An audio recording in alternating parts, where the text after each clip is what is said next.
name of our town is Grover's Corners, New Hampshire. It's just across the line from Massachusetts. Latitude is 42 degrees, 40 minutes.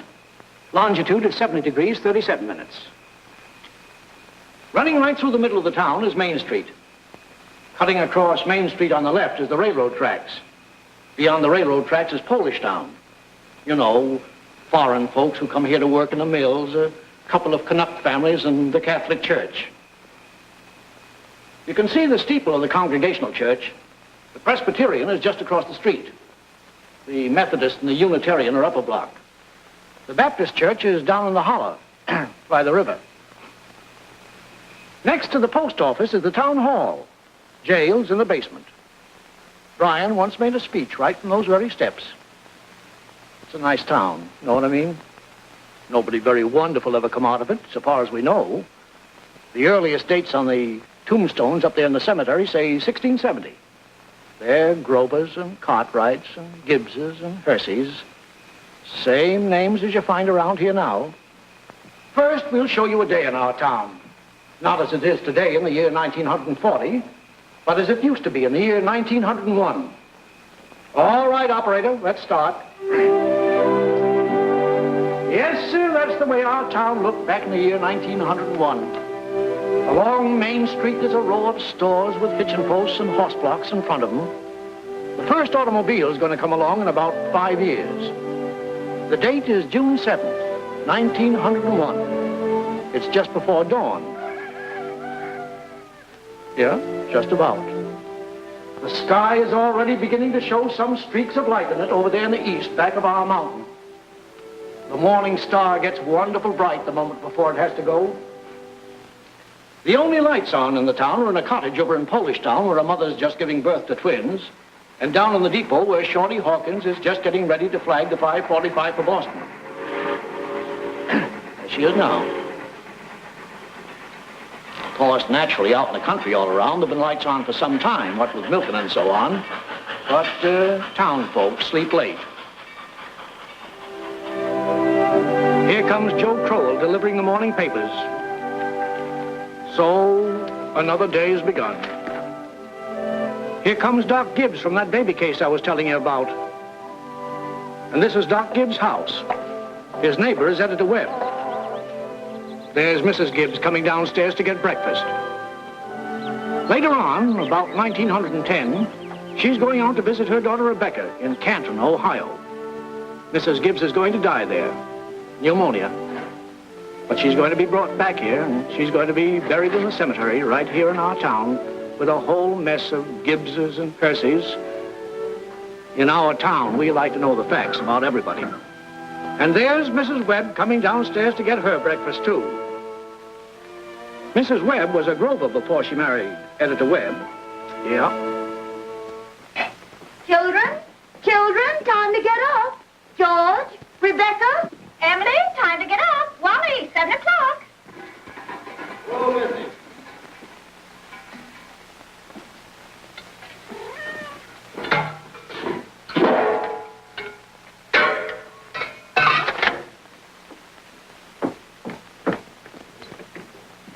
Morning, Hoy. Morning, Miss Gibbs. Seems like you're late today. Yeah, something went wrong with separator. Don't know what it was.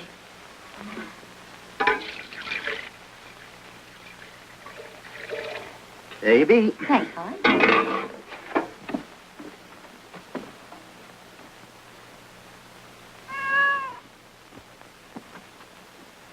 Morning, Miss Webb.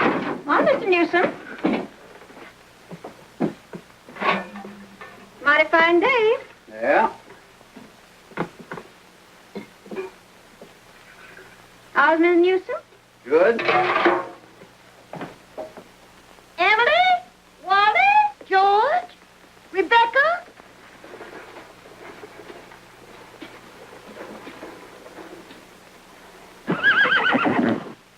Come on, get up. Bessie, come on. What's the matter with you? Oh, they've quit taking milk. Now, come on. Morning, Howie. Come on. Morning, Doc. Bessie acting up? Oh, she's all mixed up about the rot ever since the Lockhart stopped taking a quart of milk a day. She wants to leave him a quart just the same. Keeps scolding me the whole trip. Somebody sick? Twins over at Mrs. Goloslavsky's. Oh, twins, huh? This town keeps getting bigger every year. Come on. Now, come on, Bessie. Morning, Doc. Morning, Joe. What's your paper now? Yeah, I'll take it. Anybody been sick, Doc? No, twins over in Polish Town. Joe, I see your teacher, Miss Foster's going to get married. Yes, sir, to a fella over in Concord. Declare. How do you boys feel about that? Well, of course, it ain't none of my business, but I think if a person starts out to be a teacher, she ought to stay one. How's the need, Joe? Fine, Doc. Never think about it at all. Only like you said, it always tells me when it's going to rain. What's the telling you today? Gonna rain? No, sir. Sure? Yes, sir. And he never makes a mistake? No, sir. Doc? Joe? I want to tell you something about that boy, Joe Crowell. Joe was awful smart, so he got a scholarship to Boston Tech. Yes, gonna be a great engineer, Joe was. But the war broke out, and he died in France. All that education for nothing. Everything all right, Frank? Yes. I declare he's his kittens. Children, hurry up. George, Rebecca. Satan will be ready in a moment. Sit down and drink your coffee. You can catch a couple hours sleep this morning, can't you? Miss Whitworth's coming at 11. Guess I know what's about to. Stomach ain't what it ought to be. All told, you won't get more than 3 hours sleep. Frank Gibbs, I don't know what's going to become of you. You should go away someplace and take a rest. I think it'll do you good.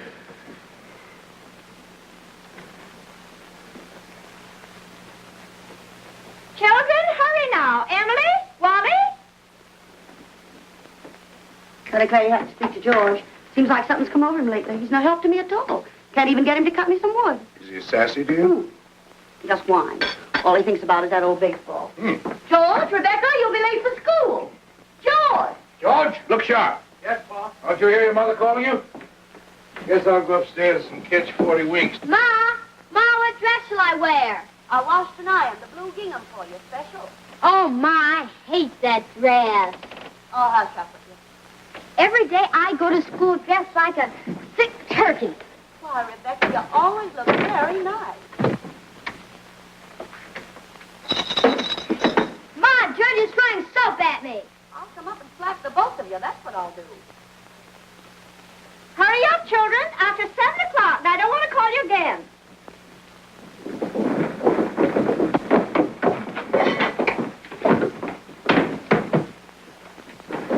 Huh? Children? Children, I won't have it. Breakfast just as good as any other meal, and I won't have you gobbling like wolves. It'll stunt your growth, that's a fact. Wally, put your book away. Oh, Ma, by 10 o'clock I gotta know all about Canada. You know the rules well as I do. No books at table. As for me, I'd rather have my children healthy than bright. Oh, I'm both, Mama. You know I am. I'm the brightest girl in school for my age. I have a wonderful memory. Eat your breakfast. Well, I'll speak to your father about it when he's rested. Seems to me like 25 cents a week's enough for a boy your age. I declare, I don't know how you spend it all. Oh, Ma, I got a lot of things to buy. Strawberry fox face, that's what you spend it on. Well, I don't see how Rebecca comes to have so much money. She's got more than $1. I've been saving it up gradual. Well, dear, I think it's a good thing to spend some now and then. Ma, you know what I like most in the world? Do you? Money. Eat your breakfast. That's first bell. Gotta go.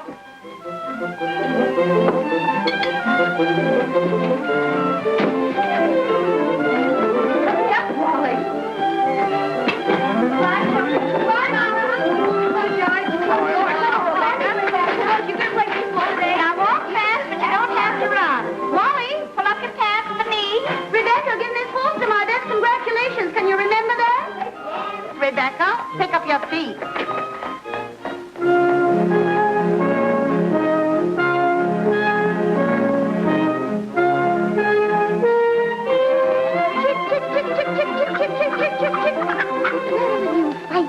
Fight, that's all you do. Oh, where did you come from? You don't belong to me. What you so scared of? Nobody's gonna hurt you. Morning, Julia. Morning, Myrtle. How's your cold? Oh, still got that tickling feeling in my throat. Told Charles I didn't know as I'd go to choir rehearsal tonight. Ever try singing over your voice? Yes, but somehow I can't do that and stay on key. Beans have been good this year. Let me help you. I'd tried to put up 40 quarts, but it kills me. Children say they hit 'em, but I notice they managed to get 'em down all winter. Myrtle, I got to tell you something. If I don't tell somebody, I'll burst. But Julia Gibbs. One of those second-hand furniture men from Boston came to see me last Friday. First, I thought it was a patient waiting to see Dr. Gibbs. But he wormed his way right into my parlor. Myrtle Webb, he offered me $350 for Grandmother Hershey's highboy as I'm sitting here. Well, you're going to take it, aren't you? I don't know. You don't know? $350? Well, what's come over you? Well, if I could get the doctor to take the money and go away someplace on a trip, I'd sell it like that. You know, it's always been the dream of my life to see Paris, France. Crazy, I suppose. For years, I've been promising myself if we ever had the chance. How's Doctor feel about it? Well, I did beat about the bush a little. Said if I ever got a legacy, that's the way I put it, I'd make him take me. What'd he say? You know how he is.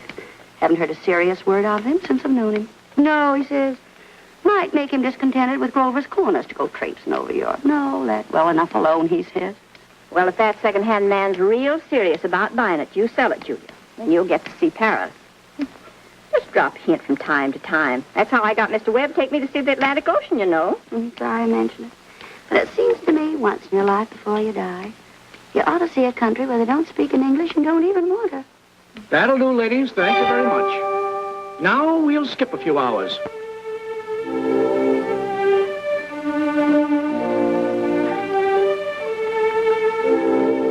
Now, before we get on, I think we ought to have a little more information about the town.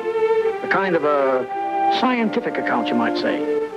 So I've invited Professor Willard of our state university to come here and kind of sketch in a few details of our past history.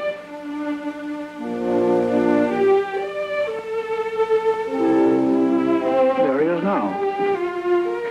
Am I late? Right on time. May I introduce Professor Willard of our state university? Now, just a few brief words, Professor. Unfortunately, our time's limited. Yes, let me see. Grover's Corners. Grover's Corners lies on the old Pliocene granite of the Appalachian Range. I might say that's some of the oldest land in the world. We're very proud of that around here. Some highly interesting fossils have been found. I might say unique fossils. 2 miles north of town in Silas Peckham's cow pasture. These may be seen in the museum of the university at any time. Well, that is, at any reasonable time. Shall I tell them about the meteorological conditions, the mean precipitation, etc.? I'm afraid we won't have time for that, Professor. We might have a few words about the history of man here, though. Oh, anthropological data. Yes. Let's see. Early Amerindian stock, Cotahatchee tribes. No evidences before the 10th century of this era. Now entirely disappeared. Oh, possible traces in 3 families. Migration in the early 17th century of English brachiocephalic blue-eyed stock, and since then some Slav and Mediterranean. And the population, Professor? Within the town limits, 2,640. Oh, is that so? In that case, the population at the moment is 2,642. The postal districts bring in 507 more, making a total of 3,149. Mortality, birth rates, constant. By McPherson's gauge, 6.032. Thank you very much, Professor. I'm sure we're all very much obliged to you. Not at all, sir, not at all. Good day. And now the social and political report. Oh, Editor Webb? Mr. Webb? Charlie Webb's the father of Wally and Emily. Emily's the smart girl with a good memory. You know, you saw her at breakfast. All right, Editor Webb, it's your turn now. Well, I don't have to tell you that we're run here by a board of selectmen. All males vote at the age of 21. Women vote indirect. Politically, we're 86% Republican, 12% Democrats, 4% Socialists. The rest indifferent. Religiously, we're 85% Protestants, 12% Catholics. Rest indifferent. Very ordinary town, if you ask me, but our young people here seem to like it well enough. Lots of them settle down right here to live, even after they've been away to college. Now, is there anybody in the audience who'd like to ask Editor Webb any questions about our town? Is there much drinking in Grover's Corners? Well, ma'am, I wouldn't know what you'd call much. Saturday nights, the farmhands meet down at Ellery Greenaw's stable and holler some. We got 1 or 2 town drunks, but they're always having remorses every time an evangelist comes to town. No, I I'd say that liquor wasn't a regular thing in the home here, except in the medicine chest. Right good for snake bites, you know, always was. Mr. Webb. Yes? Mr. Webb, is there any culture or love of beauty in Grover's Corners? Well, no, ma'am, not much. That is in the sense you mean. There's some girls that play the piano over at the high school commencement, but they ain't happy about it. No, there ain't much culture. Robinson Crusoe and the Bible and Handel's Largo, we all know that, and Whistler's mother. That's about as far as we go. Thank you very much, Mr. Webb. Is there no one in town aware? No, I'm sorry, but we haven't time for any more questions.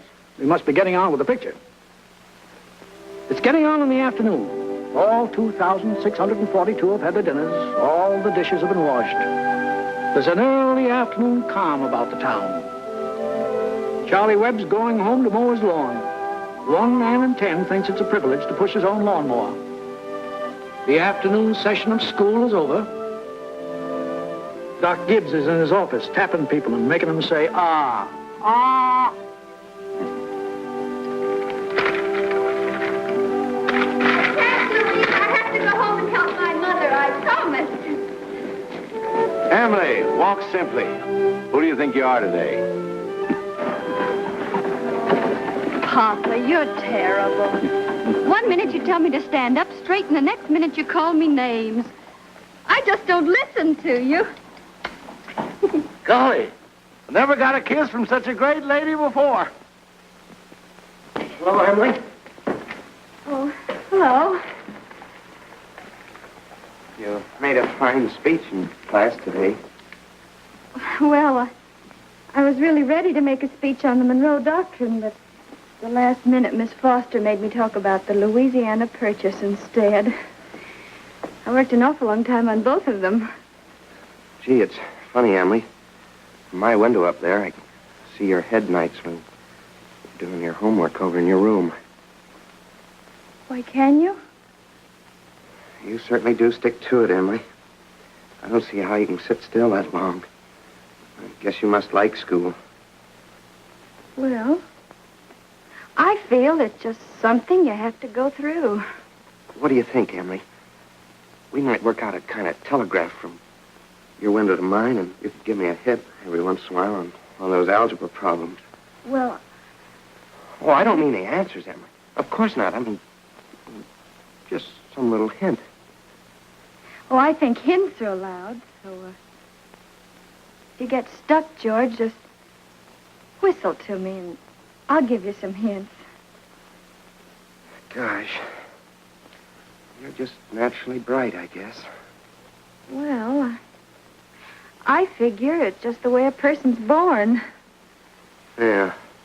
But you see, well, I want to be a farmer, and my Uncle Luke says is whenever I'm ready, I can come over and work on his farm, and if I'm any good at all, I can just gradually have it. You mean the house and everything? Oh, yeah.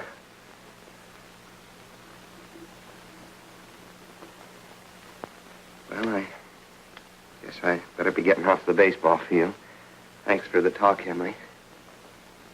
Afternoon, Mrs. Webb. Hey, George. So long, Emily. So long, George.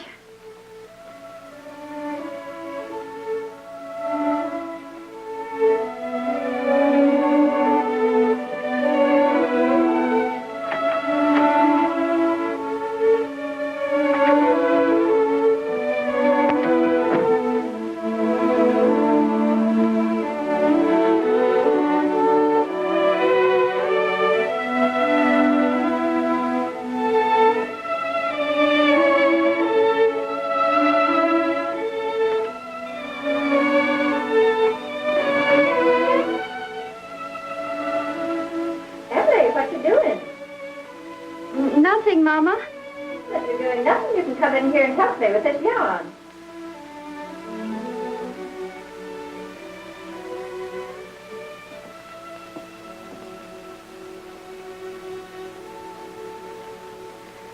Well, George Gibbs let himself have a real conversation, didn't he?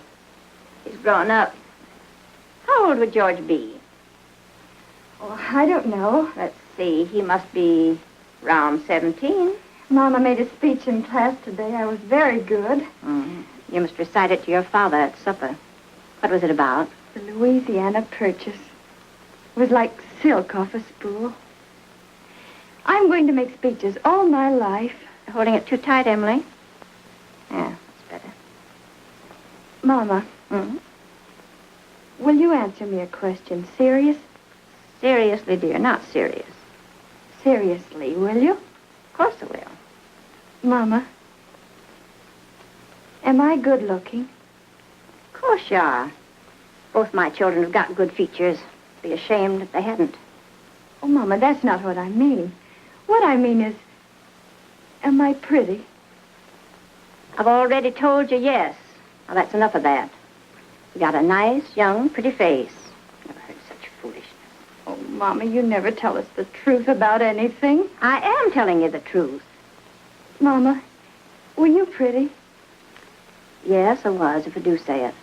I was the prettiest girl in town next to Mamie Cartwright. Oh, but Mama, you've got to say something about me. Am I pretty enough to get anybody?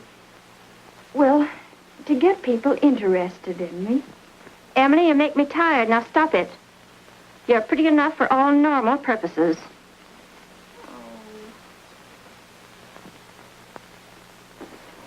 It's evening. You can hear the choir practicing in the Congregational Church. The children are all home doing their schoolwork. The day is running down like a tired clock.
Better. It ain't no miracle. And I'll do it again. And remember, ladies, music come into the world to give pleasure. I'll try it again.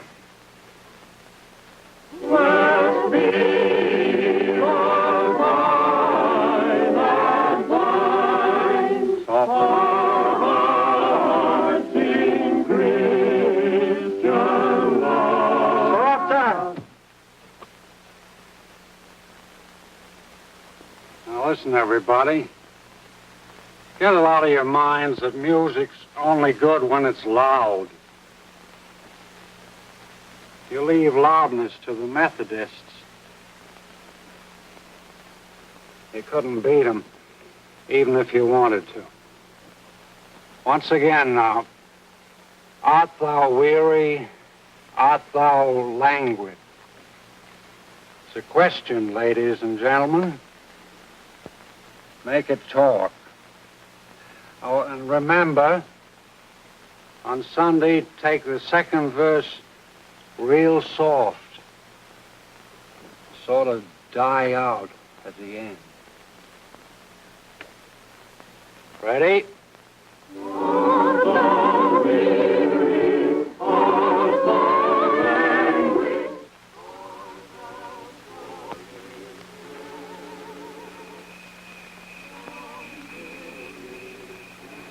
Emily.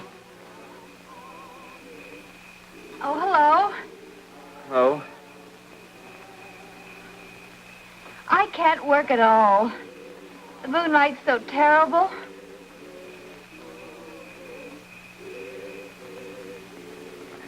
Emily, did you get the third problem? Which? The third. Oh, yes, George. That's the easiest of them all. I don't see it. Well, Emily, could you give me a hint?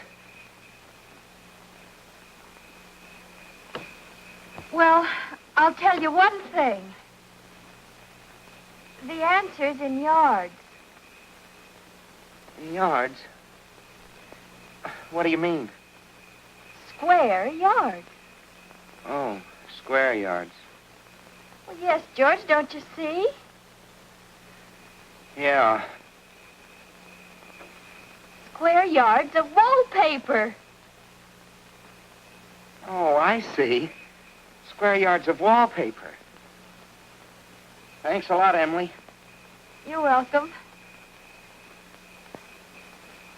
My. Isn't the moonlight terrible?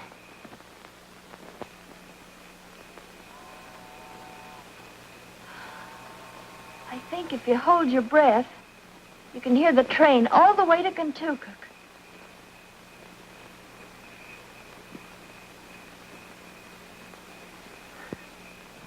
Hear it?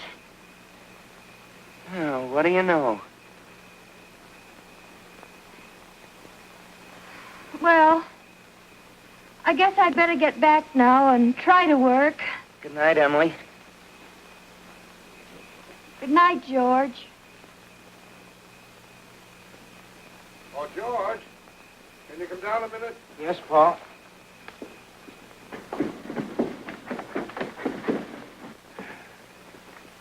Make yourself comfortable, George. I'll only keep you a minute. George, how old are you? Me? Oh, I'm past 17. What do you want to do after school's over? You know, Pa, I want to be a farmer on Uncle Luke's farm. Mm-hmm. And you'll be willing, will you, to get up early and milk and feed the stock? And you'll be able to hoe and hay all day? Sure I will. What do you mean, Pa? Well, George, when I was here in the office today, I heard a funny sound. What do you think it was? It was your mother chopping wood. Now, there you see your mother, getting up early, cooking meals all day, washing and ironing, and yet she has to go out in the backyard and chop wood. I suppose she got tired asking you. I suppose she just gave up and decided it was easier to do it herself. Yet, you eat her meals. You put on the clothes she keeps nice for you. Then you run out and play baseball. Like she was a hired girl we kept around the house but didn't like very much. I knew all I had to do was call it to your attention. Here's a handkerchief, son.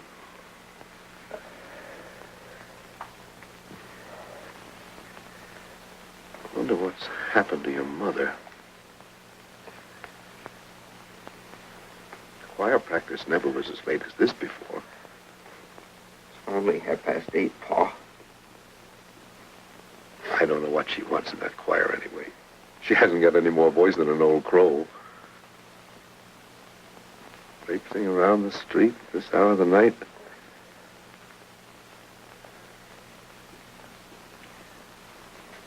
It's just about time you retired, don't you think, George?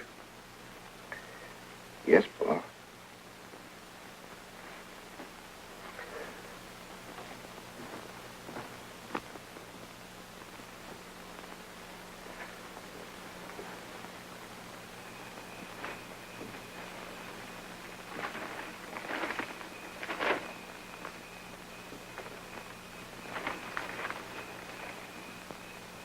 Nice place.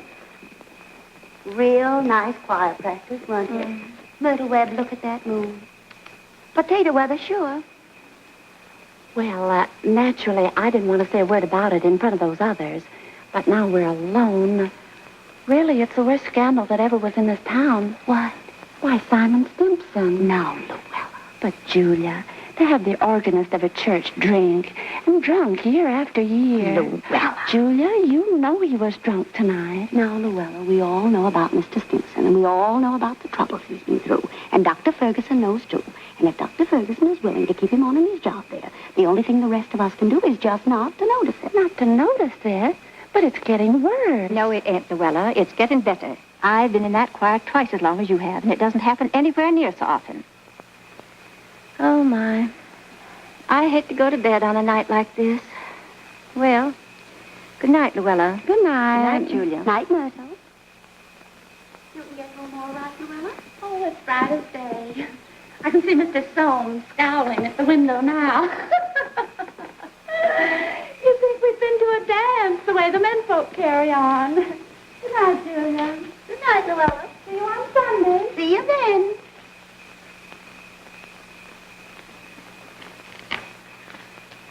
Well, we had a real good time. You're late enough. Frank ain't any later than usual. You stopping to gossip with a lot of hens. Now, don't be grouchy. Smell my heliotrope. What'd you do all the time I was away? Oh, I read as usual. Well, what did the girls gossip about tonight? Believe me, Frank, there's something to gossip about. Simon Simpson? Far gone, was he? Oh, worst I've ever seen. Frank, how's all that going to end? Dr. Ferguson can't forgive him forever. I guess I know Simon as well as anybody in this town. Some people just ain't made for small-town life. I don't know how that'll end. But there's nothing we can do but leave it alone. Get in. Oh, no, not yet. Frank, I'm worried about you. What are you worried about? Well, I think it's my duty to plan for you to get a real rest and change. And if I get that legacy, I'm going to insist upon it. No, Julie, no. There's no sense in going all over that again. Come on. It's getting late. First thing you know, you'll catch a cold.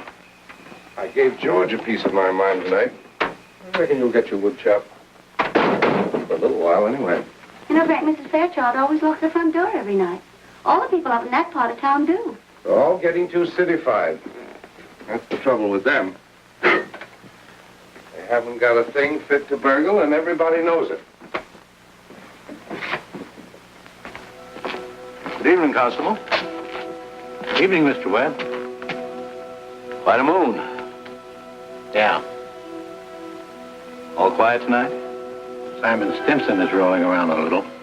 I just saw his wife moving out to hunt for him. So I looked the other way. There he is now.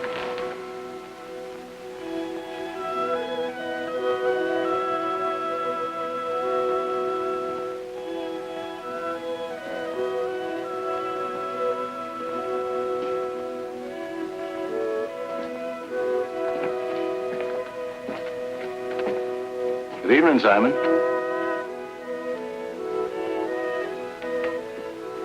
Good evening. Most of the town settled down for the evening. Guess we'd better do the same. Can I walk along with you?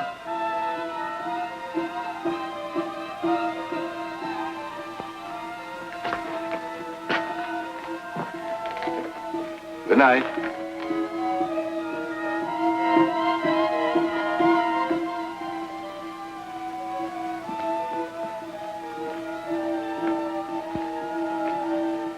I don't know how that's going to end. Oh, Bill, if you see my boy smoking cigarettes, give a word to him, will you? He thinks a lot of you, Bill. I don't think he smokes those cigarettes, Mr. Webb. Leastways, not more than 2 or 3 a year. Well, I hope not. Good night, Bill. Good night, Mr. Webb.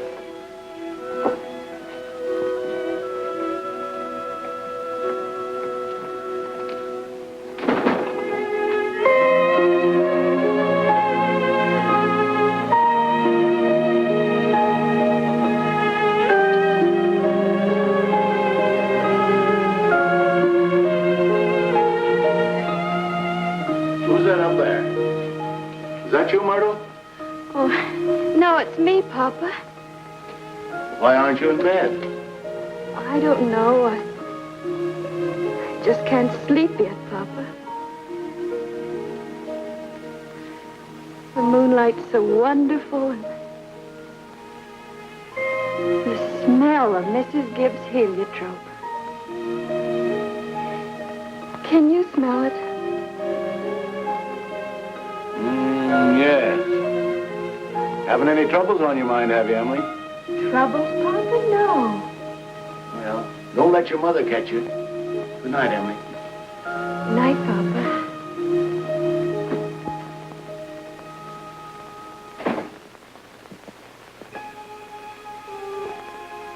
I never told you about that letter Jane Crowfoot got from her minister when she was sick. He wrote Jane a letter, and on the envelope, the address was like this. It said, Jane Crowfoot, the Crowfoot Farm, Grover's Corners, Sutton County, New Hampshire, the United States of America. What's funny about that? But listen, it's not finished. The United States of America, continent of North America, Western Hemisphere, the Earth, the solar system, the universe, the mind of God. That's what it said on the envelope. What do you know? Yep, and the postman brought it just the same. What do you know?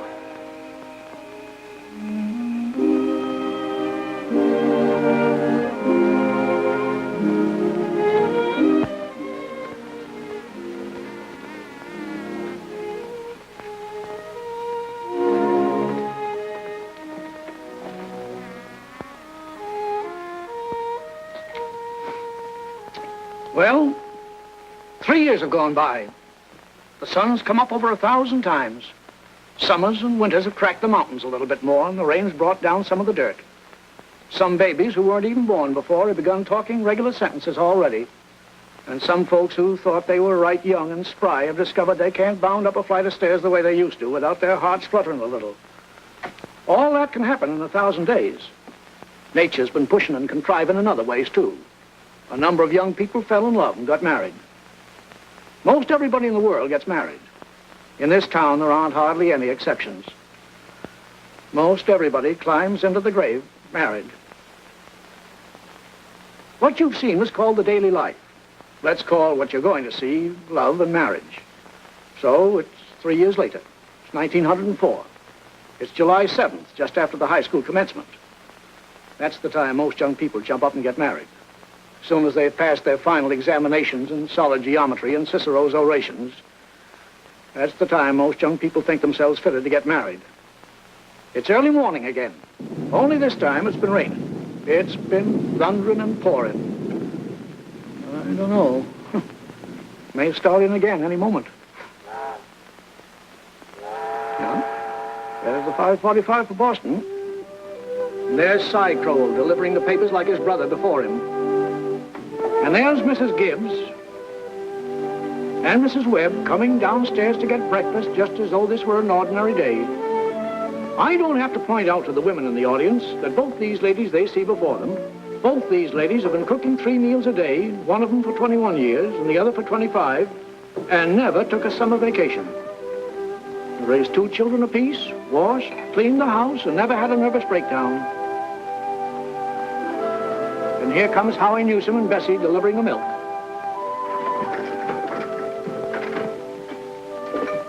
Morning, Howie. Morning, Si. Anything in the paper I ought to know? Nothing much. Except for losing about the best baseball pitcher Grover's Corners ever had. George Gibbs, huh? I don't see how I'd give up a thing like that just to get married. Would you have, Howie? Can't say. Never had no talent that way. But in '95, we had a player, Si, that even George Gibbs couldn't have touched. Name of Hank Todd. But he went down to Maine to become a parson. Wonderful ball player. Si. Howie?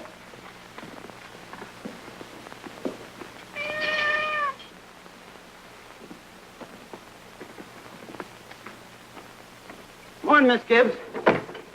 Morning, Howie. It's too bad it's so wet, but I guess it's cleared up for good. Certainly hope it has. Going to have a house full of relations today, Howie. Looks like I'll need 3 of milk and 2 of cream. 3 of milk and 2 of cream. My wife says to tell you we hope they'll be happy. No, they will. Thanks a lot, Holly. Tell your wife I hope she gets the wedding. Maybe she can. She'll get there if she can. Morning, Miss Webb. Why, Mr. Newsom, told you 4 quarts, but I hope you can spare me another. Yes, ma'am. I brought you a pint of cream, too. Miss Newsom told me special to tell you as how we hope to be very happy. No, they will. Thank you, Mr. Newsom, and thank Mrs. Newsom. We're counting on seeing you at the church. Yes, sir. We hope to get there all right. Wouldn't miss that.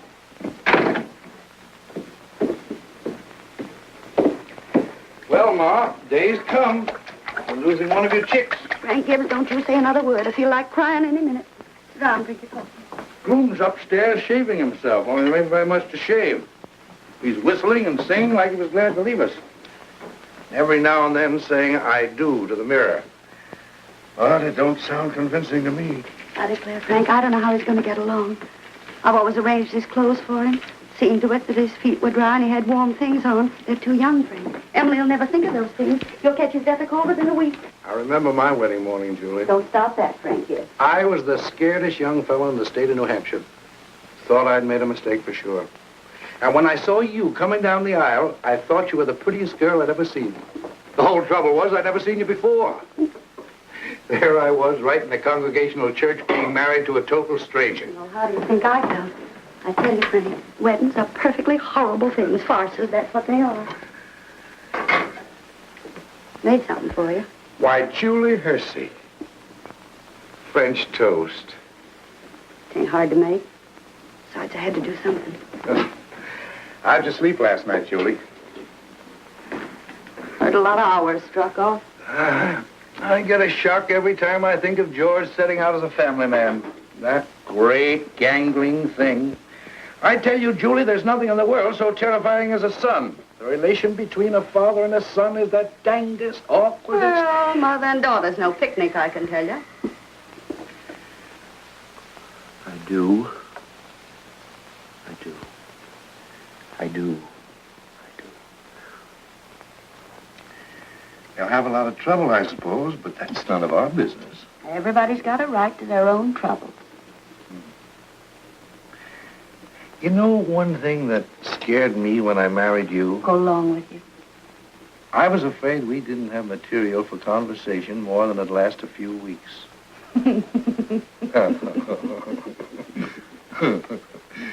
I was afraid we'd run out and have to eat our meals in silence. It's fact.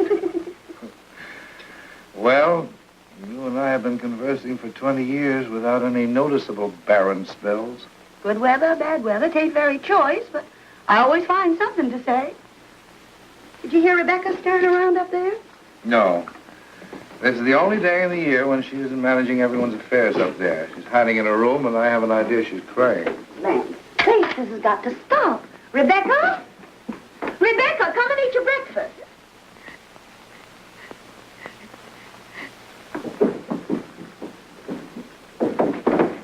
Good morning, everybody. Only 4 more hours to live. George Gibbs, where you going? I'm just stepping across the grass to see my girl. Now, George, put your rubbers on. It's been raining torrents. You don't step out of this house unless you're prepared for it. Oh, Ma, it's just a step. You'll catch your death of cold and call for through service. Oh, George! Do as your mother tells you.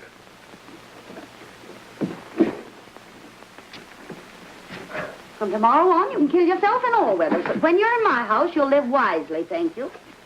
Maybe Mrs. Webb ain't used to call us at 7 o'clock in the morning. Here, have a cup of coffee first. Be back in a minute. Good morning, Mother Webb. Goodness, you frightened me. George, I hate to say it, but you understand I can't ask you in. Why not? You know as well as I do a groom can't see his bride on his wedding day. Not till he sees her in church first. Oh, that's just a superstition. Good morning, Mr. Webb. Morning, George. You don't believe in that superstition, do you? There's a lot of common sense in superstitions, George. Millions have followed it, and don't you be the first to fly in the face of custom. How's Emily? She hasn't waked up yet. Haven't heard a sound out of her. Emily's asleep. Well, no wonder we were up till all hours, sewing and packing. Tell you what I'll do, George. You sit down here with Mr. Webb for a minute, drink that cup of coffee. And I'll run up and see that she doesn't come down and surprise you. There's some bacon there. I don't be too long about it.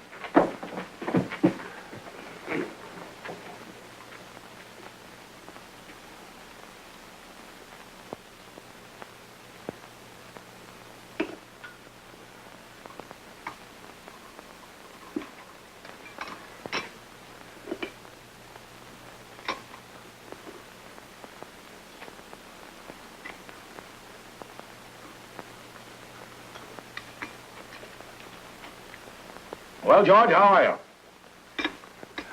Oh, I'm fine. Mr. Webb, what common sense could there be in a superstition like that? Well, George, on the wedding morning, a girl's head is full of, clothes and one thing and another. Don't you think that's probably it? Well, yes.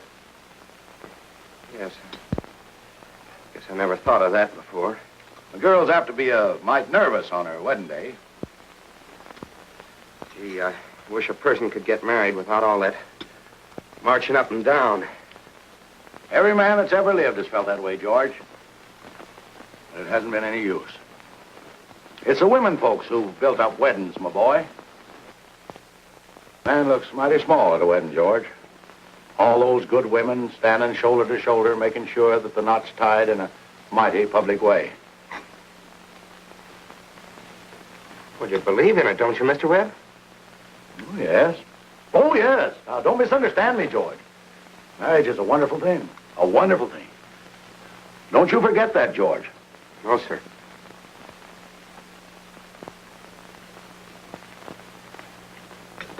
Mr. Webb, how old were you when you got married? Well, you see, I had been to college, and I'd taken a little time to get settled. But Mrs. Webb wasn't much older than what Emily is. Oh, age hasn't much to do with it, my boy. That is, compared with other things.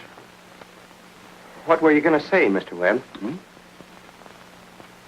Oh, I don't know. Was I going to say something? George? I was remembering the other night the advice my father gave to me when I got married. Yes, he said, Charles, he said, start right off by showing her who's boss. Best thing to do is to give an order about something, even if it don't make sense. Just so she'll learn to obey, he said.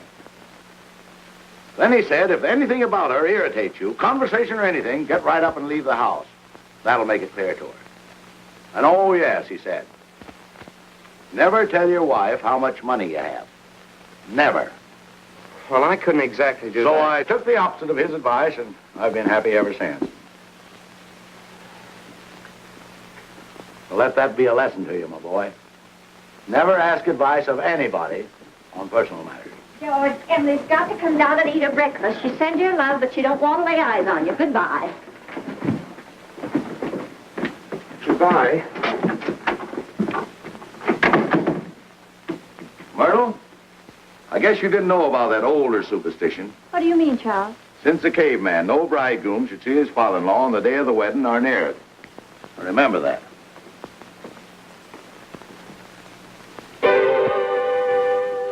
Now, before we get on with the wedding, I think we should see how it all began, this plan to spend a lifetime together. I'm awfully interested in how such big things begin. You know, you're 21 or 22, and then you're 70. You've been a lawyer for 50 years, and the white-haired lady beside you has eaten 50,000 meals with you. How do such things begin? Now, George and Emily are going to show you the conversation they had when they first knew, as the saying goes, they were meant for one another. Now, it all happened last year on the way home from school.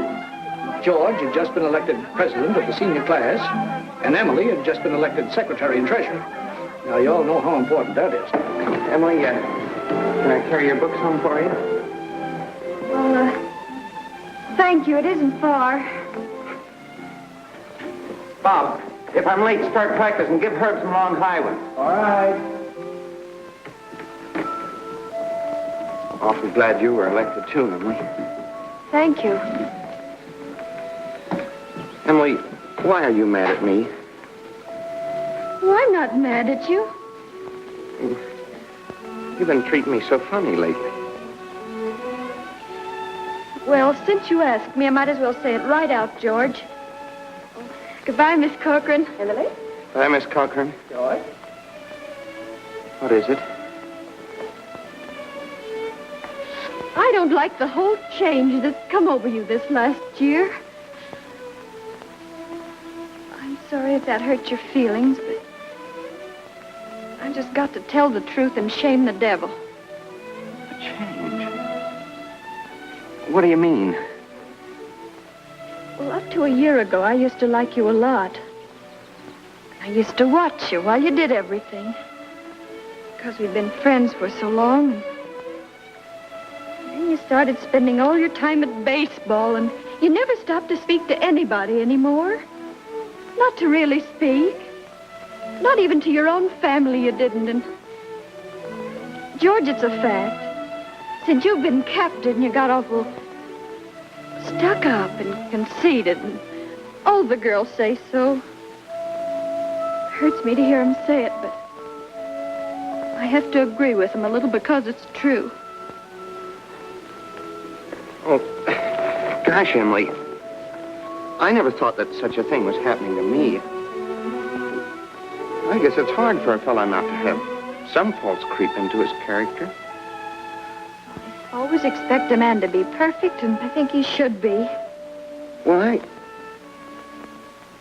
I don't think it's possible to be perfect, Emily. Well, my father is. And as far as I can see, your father is. And there's no reason on earth why you shouldn't be, too. I feel that it's just the other way around. Well, men aren't naturally good, but girls are. Well, you might as well know right now that I'm not perfect. It isn't as easy for a girl to be perfect as a man because, well, we girls are more nervous. Oh, now I'm sorry I said that about you. I don't know what made me say it. Emily... Now I can see it isn't the truth at all. Suddenly I feel it isn't important anyway.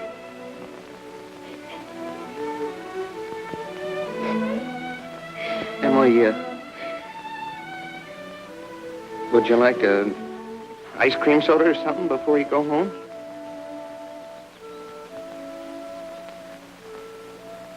Thank you, I would. Hello, George. Hello, Emily. Hello, Morgan. Well, what can I do for you? Why, Emily Webb, what you been crying about? Well, she got an awful scare, Mr. Morgan. That hardware store wagon almost ran over her. And everybody says that Tom Huckins drives like a crazy man. Well, here, let me give you a glass of water. Gracious, you look all shook up. I tell you, you gotta look both ways before you cross Main Street these days. It's getting worse every year. What do you have? I'll have a strawberry phosphate, Mr. Morgan. Oh, no, Emily. Have a soda with me. Well, 2 strawberry ice cream sodas, Mr. Morgan. 2 strawberry ice cream sodas, yes, sir. Yes, sir, I want to tell you something.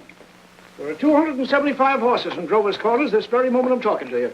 State inspector was in here yesterday. Now, with all these automobiles coming along, looks to me like the only safe place to stay was to home. Gracious, I can remember the time when a dog would lie out in the middle of Main Street all day long without anything coming along to disturb him. There you are. Howdy, Mrs. Ellis. What can I do for you? Got a prescription. Yes? Well, let's see. Shouldn't take long to fill that. You just sit down here. Be with you in just a minute. so expensive. No, Emily, don't you think about that. We're celebrating our election. Emily, I want to ask you a favor. What? If I go away to State Agricultural College next year, will you write me a letter once in a while? I certainly will. I certainly will, George. It certainly seems like being away 3 years, you'd get out of touch with things. Maybe letters from Grover's Corners won't seem so interesting after a while. Grover's Corners isn't a very important place when you think of all New Hampshire, but I think it's a very nice town. Oh, well, the day wouldn't come when I wouldn't want to know everything about our town. Well, I know that's true, Emily. Well, I'll try to make my letters interesting.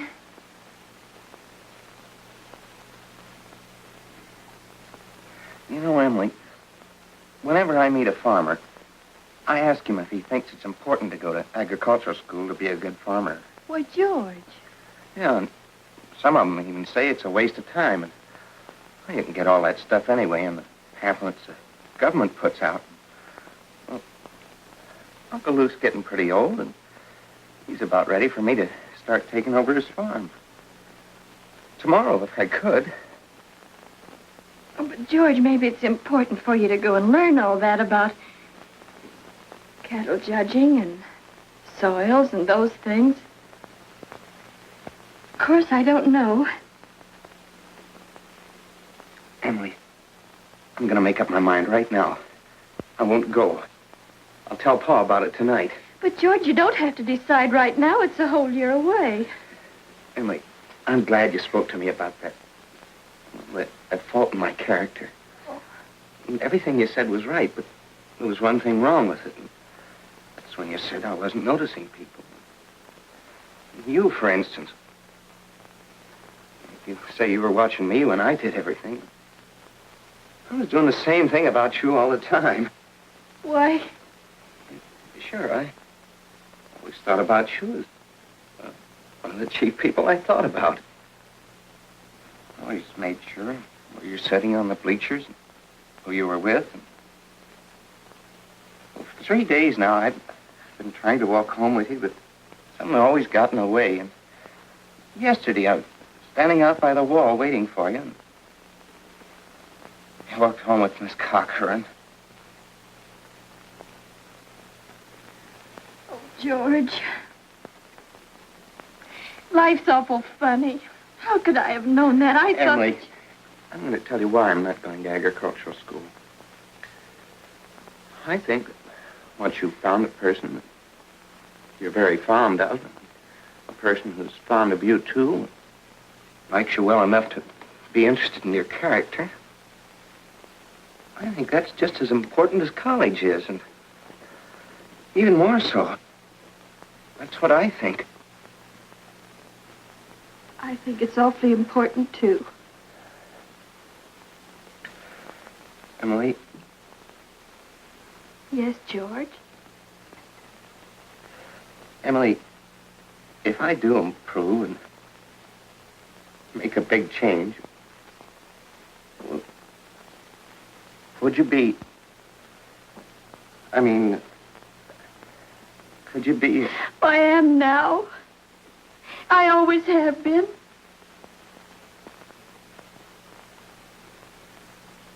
So I guess this is a pretty important talk we've been having. Yes. Yes.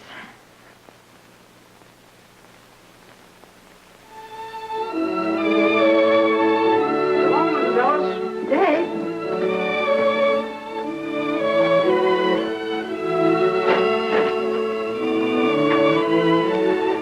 If you'll wait a minute, I'll walk you home.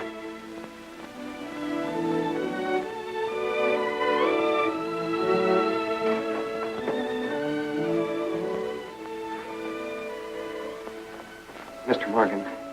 Yes? I'll have to go home and get the money to pay you for this. Why, George Gibbs, do you mean to tell me that But, you... Mr. Morgan, I had a reason. Look, I'll leave my gold watch with you until I get back.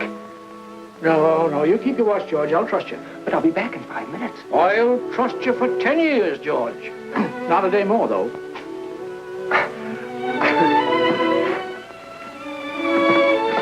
Feeling all right now, Emily? Oh, yes. Thank you, Mr. Morgan. It's nothing. I'm ready.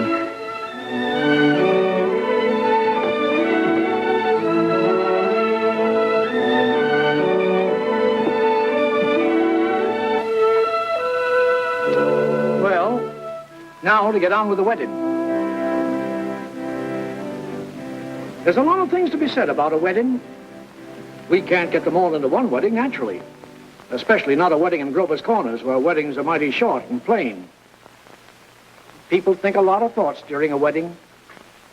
The bride, the groom, the relatives and the guests, and even the minister. Yes, a lot of thoughts go on during a wedding. I've married 200 couples in my day. M marries N. Millions of them.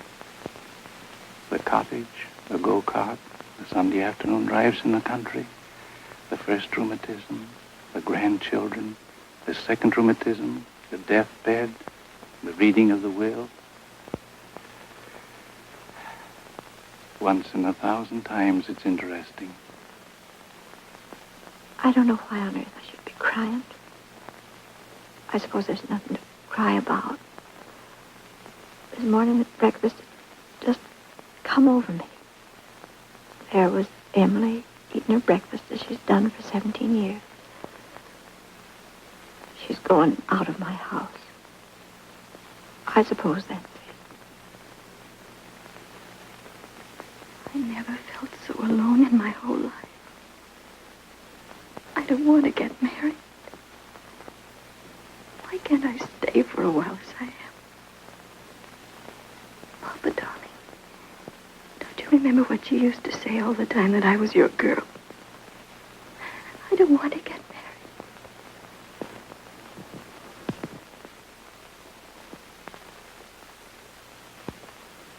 Gee, I'm gonna get married. I'm grown up. I'm getting old. I don't want to get old. Taking on all these responsibilities. Why is everybody pushing me so? All I want to do is be a fella. And I'm going to get married.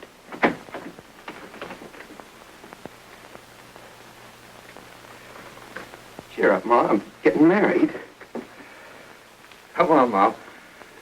Now, Ma, you save Thursday nights. Emily and I'll be over for supper every Thursday night. You'll see. Come on, Ma. We've got to get ready for this. Got the ring? Oh, yes, sir. Come on.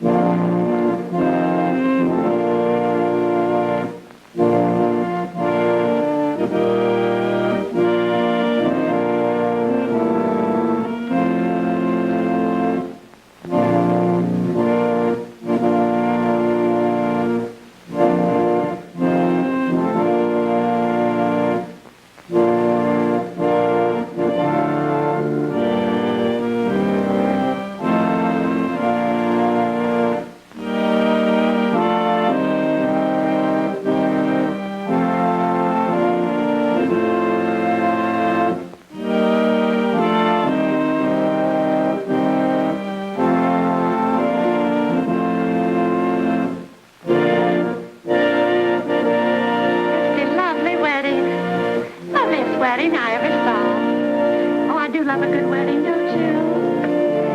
Doesn't she make a lovely bride?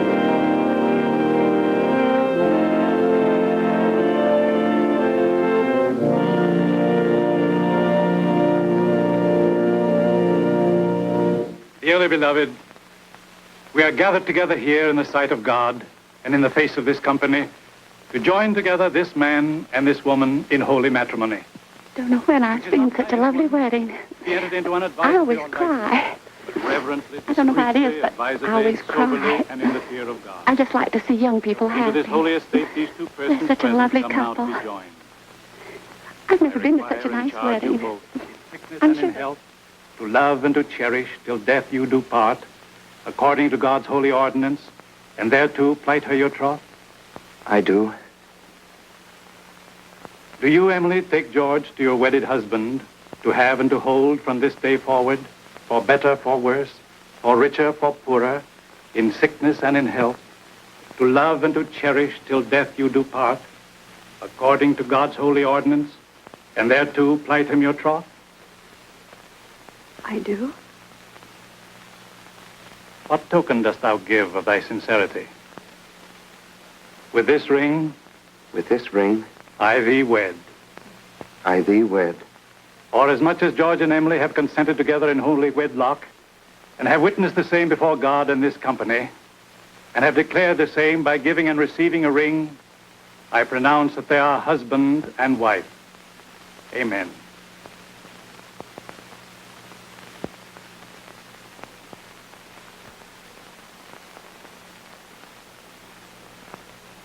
I mean, ever and ever.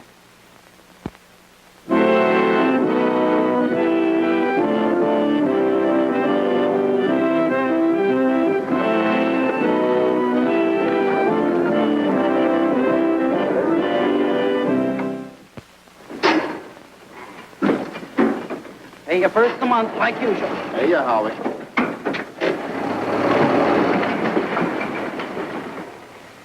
Man his age shouldn't be driving one of those things. Not when he's got a lot of young fellas to do it for him. Well, Howie likes to deliver the milk himself. Says he gets the feel of the town that way.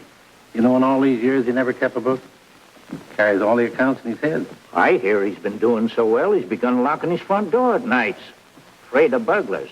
Ain't no burglars in this town yet. No, but Howie's heard about them.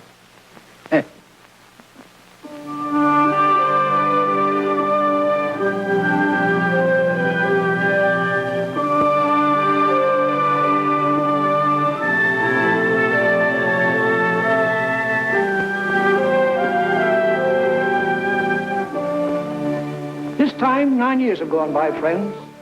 It's the summer of 1913. Gradual changes in Grover's Corners.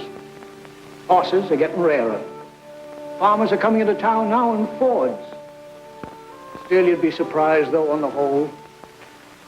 Things don't change much around here. This is an important part of Grover's Corners up here in this hilltop. Lots of sky, lots of clouds, often lots of sun and moon and stars. Certainly a beautiful spot up here. I often wonder why people want to be buried in Woodlawn or Brooklyn when they might pass the same time up here in New Hampshire. Over here are the old stones. 1660, 1670. Strong-minded people who come a long ways to be independent. Over here are some Civil War veterans. Iron flags on their graves. New Hampshire boys. They had a notion that the Union ought to be kept together, although they'd never seen more than 50 miles of it themselves. All they knew was a name, friends. The United States of America. The United States of America. And they went and died about it.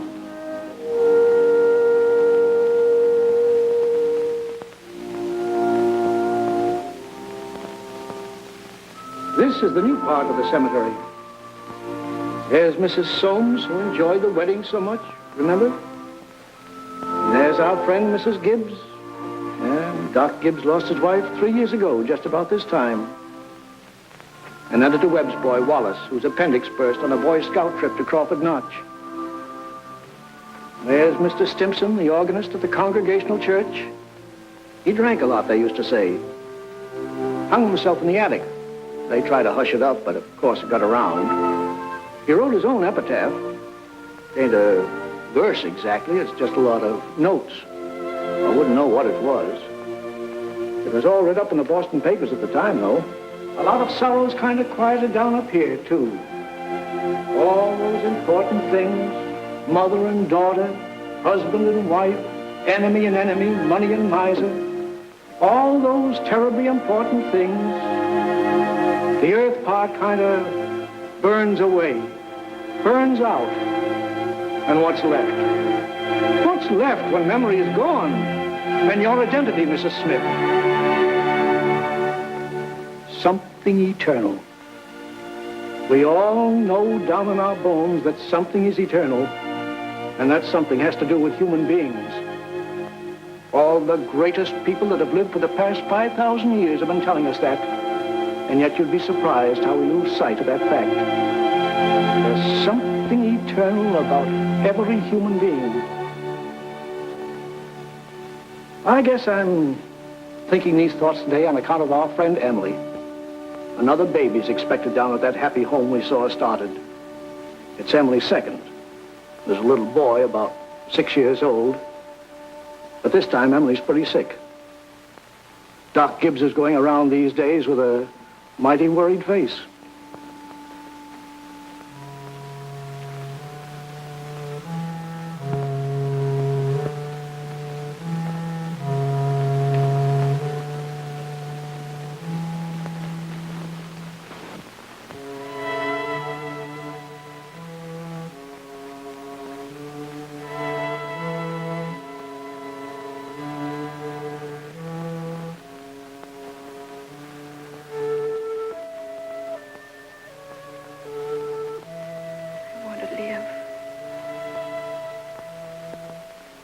going to live.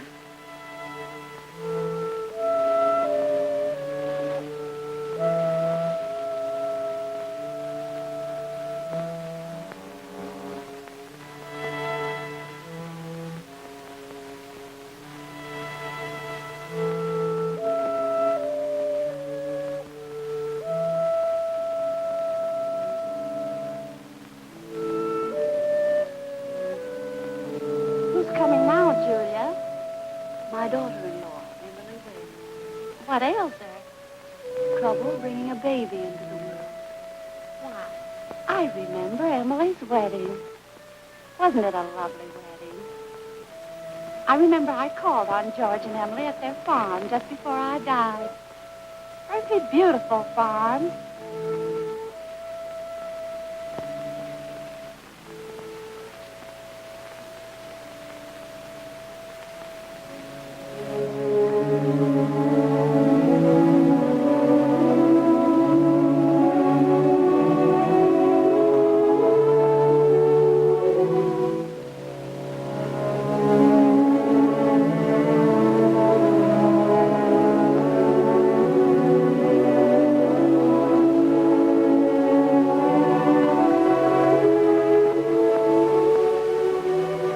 Dear friends, as we gather here in the last tribute of memory to our loved one, Hello, Mother Gibbs. let us remember the words of Hello, the Master. Emily. Hello, I Emily. am the resurrection and the life. Hello, Mrs. Soames. He that believeth Hello, sis. Hello, Wally. eternal in the heavens.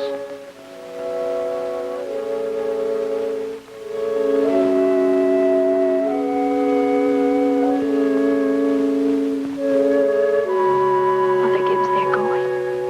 Yes, dear.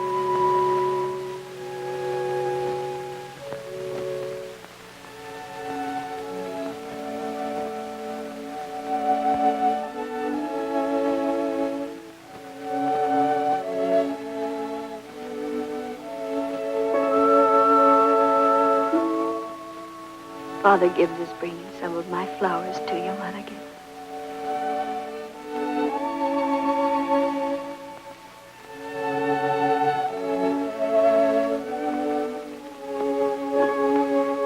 Mother Gibbs, I never realized how troubled and sad he looks. I loved him so. Father Gibbs. Father Gibbs.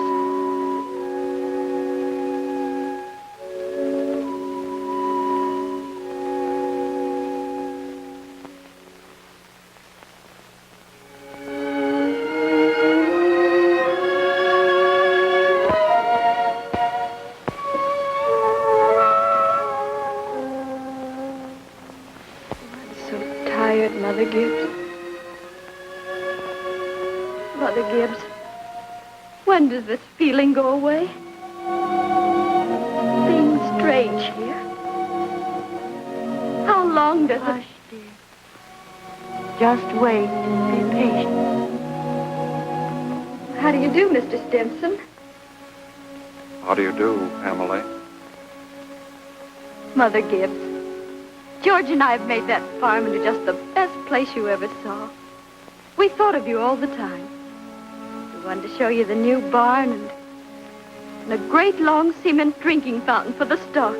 We bought that out of the money you left us. I did. Mother Gibbs, don't you remember? The legacy you left us. Why, it was more than $350. Oh, yes. Yes, Emily.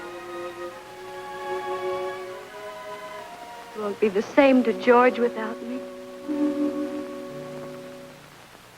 But it's a lovely farm.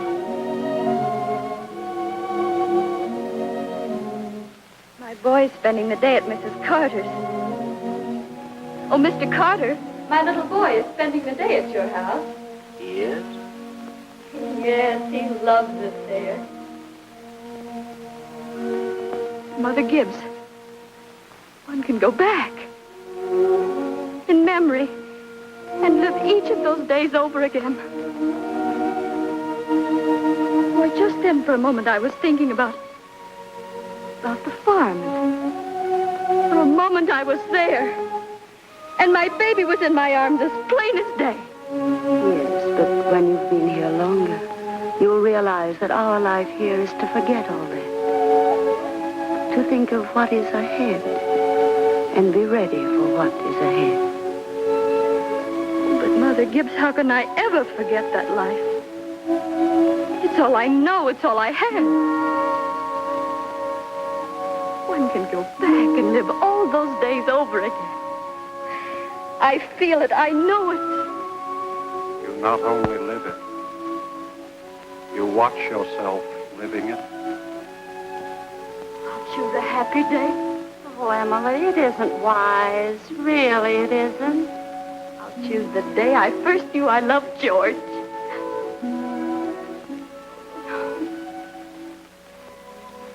Why should that be painful? Because it's the happiest days that are the hardest to relive and to forget.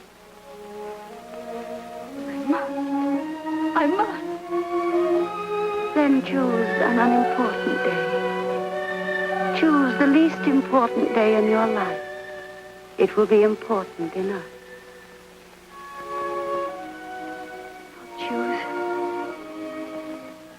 I'll choose. Yes, Emily. Think hard. Remember.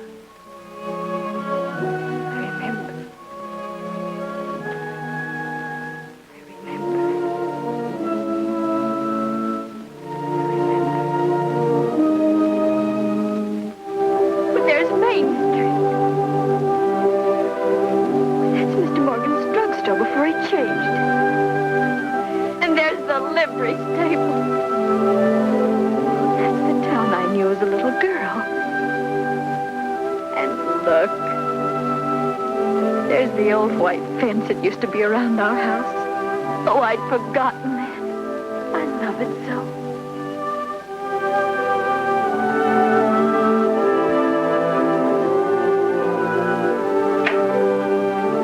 There's Mama coming downstairs to make breakfast.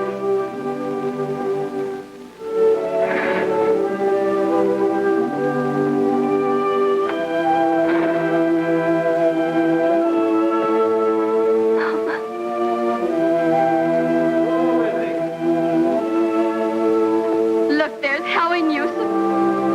But there's Joe Crowell. Morning, Howie. Morning, Joe. Children, Emily, Wally, time to get up. Morning, Miss Webb. On, Miss Newton. Here's the cold. Yes, 10 below by my barn, Miss Webb. Keep yourself wrapped up, Mr. Newsom. Yes, sir. Oh, tell Emily many happy returns of the day. Now I know. It's my 16th birthday. Mama, I can't find my blue hair ribbon anywhere. Just open your eyes, dear, that's all. I laid it out special for you on the dresser there. If it were a snake, it'd bite you. How young Mama looks. I didn't know Mama was ever that young. Morning, Howie. Morning, Mr. Webb. There's Pop. You're up early. Yeah, I've been back from old college in New York State to make a speech. Any news here? A constable was called up this morning to rescue a foolish fellow. Darn near froze to death he was. Let's put that in the paper. Morning, Mother. Well, there you are, back at last. How'd it go, Charles? Oh, fine, I guess. I told him a few things. Everything all right here? Yes, can't think of anything that happened special. Been mighty cold. Howie Newsom says 10 below down to his barn. Yes, well, it's colder than that at Hamilton College. Students' ears are falling off. They ain't Christian. Paper have any mistakes in it? Not that I noticed. Oh, you can have your coffee when you want it, Charles. Don't forget it's Emily's birthday. Did you remember to get her anything? Got it right here. Where's my girl?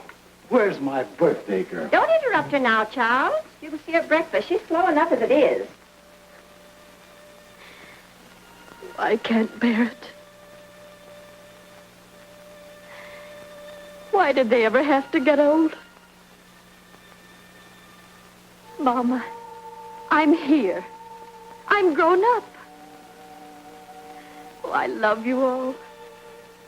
Everything. I can't look at everything hard enough. Hurry up, children. 7 o'clock. I don't want to call you again.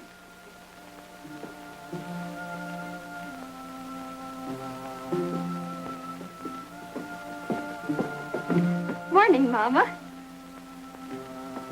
Well, now, dear. A happy birthday to my girl and many happy returns. Surprise is waiting for you on the table there. Oh, Mama, you shouldn't have. Can't I? Can't. Birthday or no birthday, I want you to eat your breakfast good and slow. I want you to grow up and be a good, strong girl. That and the blue package is from your Aunt Carrie. Good morning. Good morning, George. Brought this over for your birthday, Emily. Many happy returns of the day. Thank you. It's only a photograph album. Oh, George, I'd forgotten. Oh, it's beautiful. Oh, just an album. I'm going out to my Uncle Luke's farm today. Like it out there. George, we grew up and were married, don't you remember? Uncle Luke gave you the farm. Well, goodbye. Goodbye, and thanks. Chew this bacon good and slow. It'll help keep you warm on a cold day. Mama, just look at me for 1 minute as though you really saw me. Mama, 12 years have gone by. I'm dead. I married George Gibbs, Mama. Wally's dead, too. Mama, his appendix burst on a cabbing trip to Crawford Notch. We felt just terrible about it, don't you remember? Just for a moment now, we're all together. Mama, let's be happy just for a moment. Let's look at one another. That and the yellow package is something I found in the attic among your grandmother's things. You're old enough to wear it now, and I thought maybe you'd like it. Oh, and this is from you. It's lovely. It's just what I wanted. It's beautiful. I hoped you'd like it. Wally has a present for you, too. He made it an annual training class. Be sure and make a fuss over it. Your father's got a surprise for you, too. Don't know what it is myself. There he comes. Where's my girl? Where's my birthday girl? I can't go on.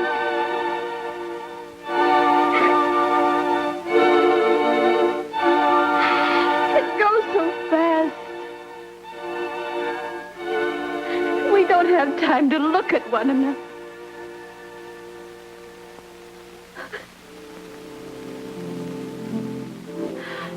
Oh, I didn't realize. So all that was going on. And we never noticed. First I go back to my grave. Wait. One more look.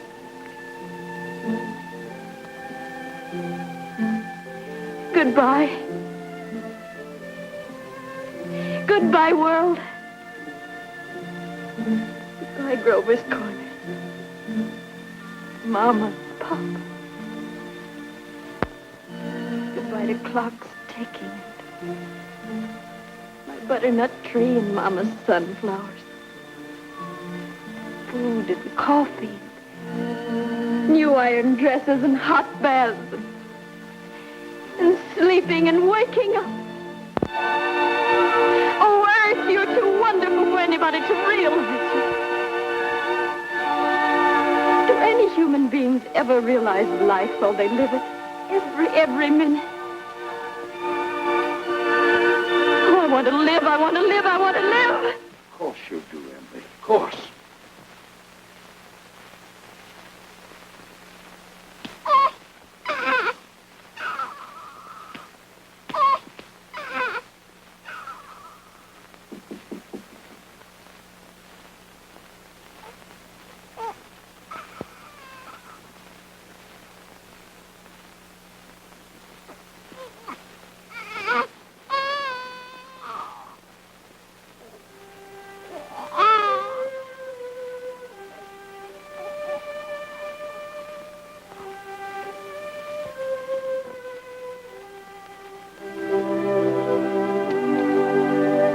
Most everybody's asleep in Grover's Corners.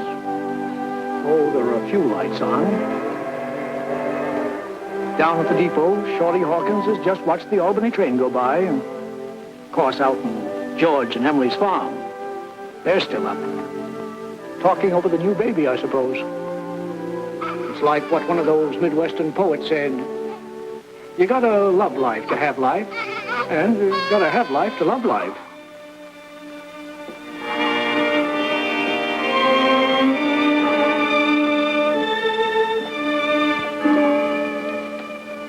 $11 o'clock in Grover's Corners. Tomorrow's another day. Everybody's resting in Grover's Corners.